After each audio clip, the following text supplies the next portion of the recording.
to admit it to myself and would really hate to admit it to my friends, but I love this story.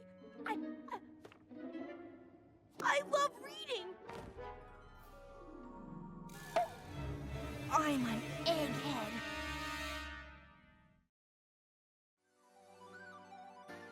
Okay, I know that we've all had these moments before where we are interested in something we really like. Say it could be a video game like Sonic the Hedgehog, or a show like My Little Pony, or a book you really love, or some anime, whatever it may be, and you're just so excited about it. Something about it just clicks with you. You identify with the characters, and you just want to express your love for it with someone, or maybe with someone, but you just feel afraid to. And why is that?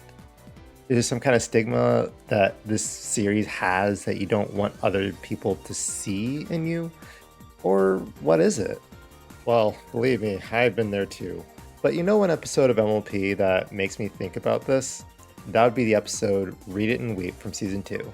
In the episode, Rainbow Dash gets hurt from a flying accident after a crash landing into the ground, and she wakes up in the hospital with her right wing bandaged up, thus leaving her in frustration, and more frustration comes when she realizes she has to stay there for a few days. Now, despite her frustration, her friends were there to cheer her up, but she just wanted to keep sulking in her bed sheets because I mean, imagine if we were in her position. She can't fly, which is something she absolutely loves to do. She can't do all those cool aerial tricks and everything. She has to stay in bed for a few days and just literally, sit there. What can she do to pass the time? Well, thankfully a book cart passes by and Twilight suggests the Daring Do book that's in there. Reading can be a fun pastime and all, but Rainbow Dash doesn't see it that way. She rudely rejects the book that Twilight offers her, saying that reading is for eggheads like Twilight and that there's nothing cool about it. She'd rather, of course, be going out and doing her flying tricks, but I mean, yet again, the broken wing, she can't do that. No, thanks. I so don't read. I'm a world-class athlete. Reading's for eggheads like you, Twilight. No offense, but I am not reading. It's undeniably, unquestionably uncool. Now, I think one important thing we can take away from this whole scene is how there can be a stigma attached to a certain activity. We saw it right here where Rainbow Dash associates reading with being very uncool or very nerdy or whatever you want to call it. Yet at the same time, for those who are bookworms, they love reading books. They love learning about all sorts of different things in the world. True, the world will put certain stigmas on certain activities, like, say, playing video games or liking a certain series, like it could be Sonic or My Little Pony. We've seen that. But should these stigmas dictate what we should like and what we shouldn't like? Well, let's explain the rest of the episode and we'll see for ourselves. As the episode continues, Rainbow Dash tries to pass the time in the hospital as she just tries to toss a ball at the wall or suck on a glass on her muzzle or just have a chat with her roommate in the hospital room. But none of that really felt very intriguing to her, per se. She eventually peeked at the Daring Do book that Twilight suggested for her to read, and at first she was very reluctant. Gave it a couple peeks and she just kept rejecting it because she still had that stigma in her mind of reading being uncool. But she couldn't help it. She was just flat out bored. She went ahead and just, screw it. I'm going to read this book.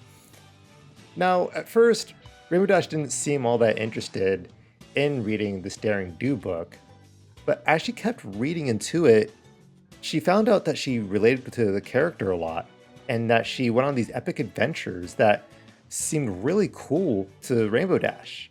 And yeah, she couldn't help it. As she kept reading more into it, the more excited she got. She felt like she was immersed into this world of epic adventures where there were high stakes at hand, and reading through a story like this was just up her alley to get her adrenaline going. So yeah, it's pretty safe to say that Rainbow Dash really loves Daring Do. But once she realized that she loved reading that Daring Do book, she felt like she lost her identity of being cool and instead became an egghead. I hate to admit it to myself and would really hate to admit it to my friends, but I love this story. I love reading. I'm an egghead. Okay, I get it. Liking something that you had a stigma on this entire time can be a little bit nerve-wracking. Like, sometimes I kind of think for myself, like, when I started watching My Little Pony, and I was like, whoa, this is a really good show. I really like this, but I mean, this is a show that was meant for little girls, though, right? Well, it turns out there are lots of other My Little Pony fans who are grown up guys like me, and it kind of helps me feel validated to think, hey, this actually isn't so bad. Like, it's not just a me thing. Like, I'm not just like watching this thing that's meant for little girls per se, and there are a lot of other guys that are into it anyway. So, hey, it's no problem. But that's what I mean. Once you get past this barrier of associating a stigma to a certain fandom or a certain activity, you tend to open up your mind a lot more and honestly experience things that you probably wouldn't have experienced before.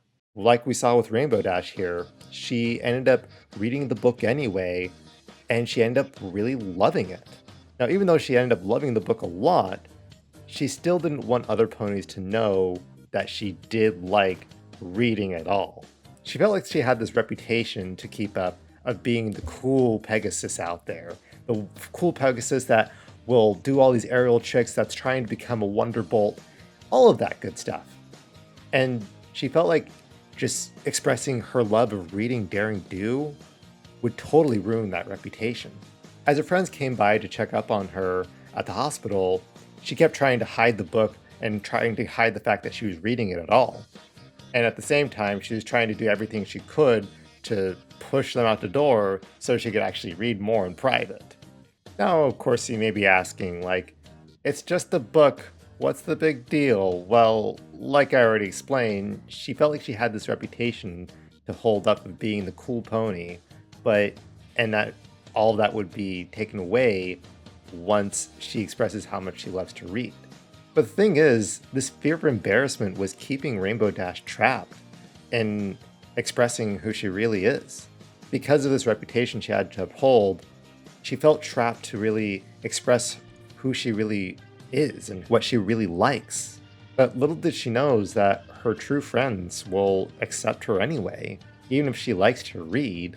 It's like, so what if there are other people who think that reading is for eggheads?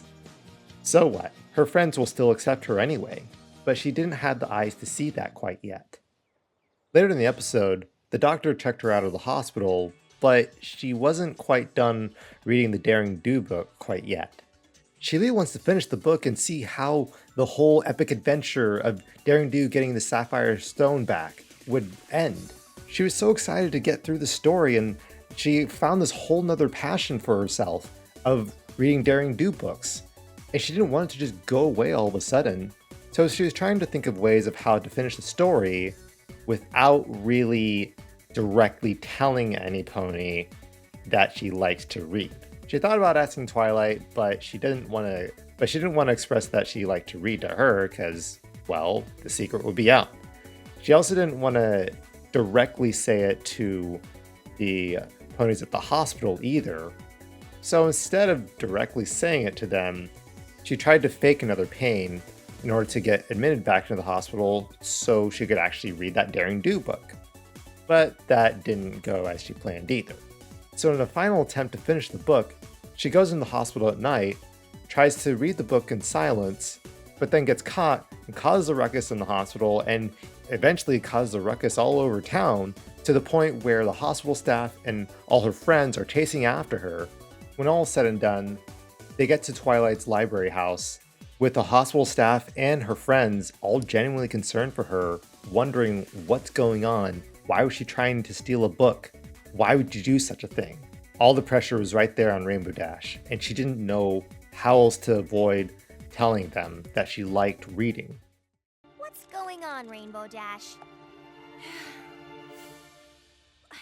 I'm an egghead. Pardon? See, I was trying to get back into the hospital to finish the last chapter of Daring Do and the Quest for the Sapphire Statue. You got me. Rainbow Dash thought that her friends would think that she's uncool now, or even all the ponies in Ponyville would think that she is not cool anymore because she likes to read. But to her surprise, her friends still accepted her and still thought she was actually cool anyway. Rainbow Dash didn't realize before that even though she liked reading, her friends would still see her as the same cool pony that they always did. And with that whole weight lifted off of Rainbow Dash's shoulders, she felt like she was open enough to finally express how much she loves Daring Do and how much she loves reading the series. It was such a euphoric moment for her to realize that she didn't need to hide this stuff from her friends or from anybody. She could finally express another thing that she really loves and that she's passionate about. Like another piece of her identity that, frankly, she just needed to voice out to someone. On a personal note, I totally get this feeling. I remember when I felt embarrassed to say anything about me liking Sonic, for example. I mean, I really liked Sonic growing up when I was little, and then when I got back into it when I was in college, I still loved it just as much. But for me to tell anybody that I liked Sonic, I feared that I would embarrass myself, and I feared people would tell me, well, that's for kids, you need to grow up. Because I was always surrounded by people who were watching stuff like lots of edgy live action stuff or whatnots, and that frankly didn't really interest me so much. I was more interested in, say, Sonic or just anything with a more cartoony vibe. And later on nowadays with My Little Pony, it's the same thing. But for me to open up about Sonic or My Little Pony has been really hard. But once I opened up to my college roommate at the time about me liking Sonic the Hedgehog, he actually thought it was cool, and I was quite shocked. Like, I couldn't believe that there's someone out there who actually liked Sonic the Hedgehog as well that was around my age. I was like, holy moly, this actually is a thing? Like, I'm so glad I don't have to hide behind closed doors anymore about this. Like, I'm so glad that there's someone else I can express my love for Sonic the Hedgehog with. And likewise with My Little Pony, I'm glad that there are people I can express my love for the series as well. I can talk about all the characters, all the lore, and not feel afraid to. But that's my point, y'all. Like, this fear of embarrassment just kind of keeps us trapped. Trapped in the sense where we can't express who we truly are and what we really like. But once you let go of that fear and just have faith that things will go well and that your friends will still accept you for who you are at the end of the day, that's all that matters. Who cares if you like Sonic? Who cares if you like My Little Pony? Who cares if you like Bluey? Who cares if you like Paw Patrol? It doesn't matter at the end of the day. Your true friends will accept you for who you are at the end of the day. And quite frankly, you may be surprised. Maybe they like Paw Patrol, Sonic, My Little Pony, Bluey, whatever it may be. Because trust me, once you express who you really are and what you love, that's when you'll find your true friends in this world. Thanks for watching, and as always, we are Eternal for Life.